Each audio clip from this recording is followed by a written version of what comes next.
Our eco-survey repeatedly confirmed the troubling problem of Islamophobia in Canada.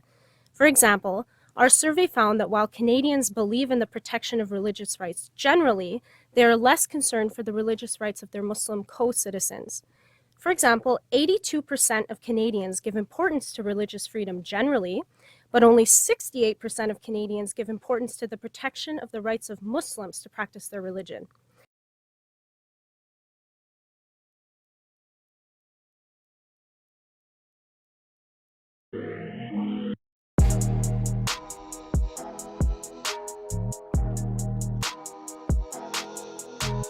Do you have a message for all the Muslims? I'll show this to all the Muslims.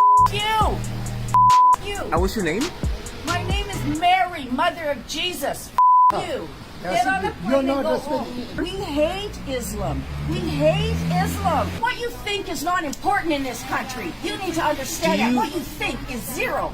You're just a dog to me. You're a dog. You're a dog. Protesters stand outside the constituency office of Iqra Khalid, an action organized by one of Canada's most notorious white nationalists. Fear of Muslims is a perfectly rational thing. We're Canadian. It comes on the heels of a separate anti-Muslim protest outside a downtown Toronto mosque last week that drew condemnation from the mayor. To allow them to obstruct people coming to prayer, it was disgusting.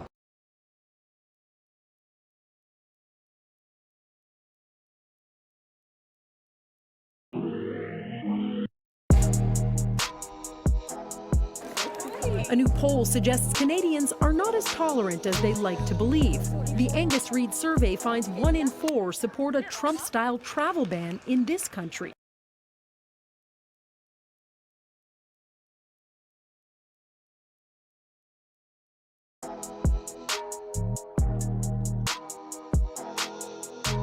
Might utilise.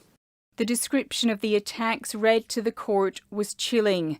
The gunman methodically went about the killings, firing on anyone who showed signs of life repeatedly at close range, including at a 3-year-old boy clinging to his father's legs, the youngest of the 51 people killed. The only crime in your eyes is being Muslims. You injured 49 and shattered the dreams of so many innocent people. You wedded 32 wives and 2 husbands. You orphaned 51 children under 18 years old and 19 over 18 years old. Allah is gone, but never forgotten. He will always be the light of our lives, and we will live his legacy every day. What we came to the house, we see the children. The children 10 years old in front of us, crying, and 3, 4, 5 people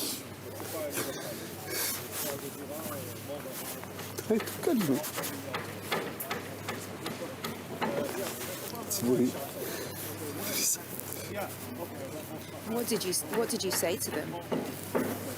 I can't say anything because it's terrible.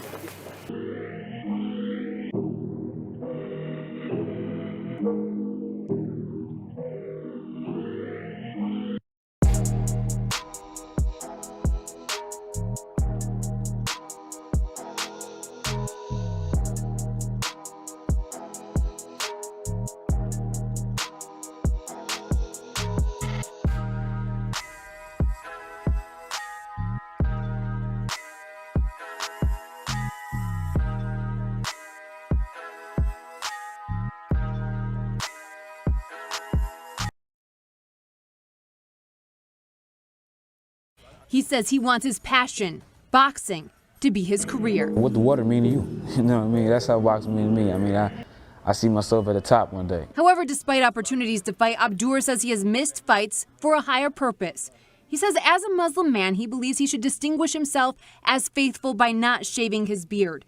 According to USA boxing rules, however, he says he needs a religious waiver filed 7 days before each fight. In progressive tournaments, you can't file 7 days in advance for fights you don't yet qualify for. As a result, he says he could not take part in the Golden Gloves tournament. Wear the hijab, and sometimes I have to prove that I'm an American. And I'm scared, and I'm worried, and I'm tired. And I feel like I have to smile at people all the time in order for them to know that all Muslims aren't scary. And I stand way back at the subway platforms. I wear the hijab, and I have never been scared of living in America until 3 of my friends died in the Chapel Hill shooting. I'm constantly aware and thinking about concealed weapons because my friends got shot in Chapel Hill a few months ago. And all my friends and family who wear the hijab should feel safe walking down the streets just like you. And I resent the fact that I'm constantly asked to condemn violence and extremism. I think it goes without saying, but I will keep doing it because it's important to me that you know that.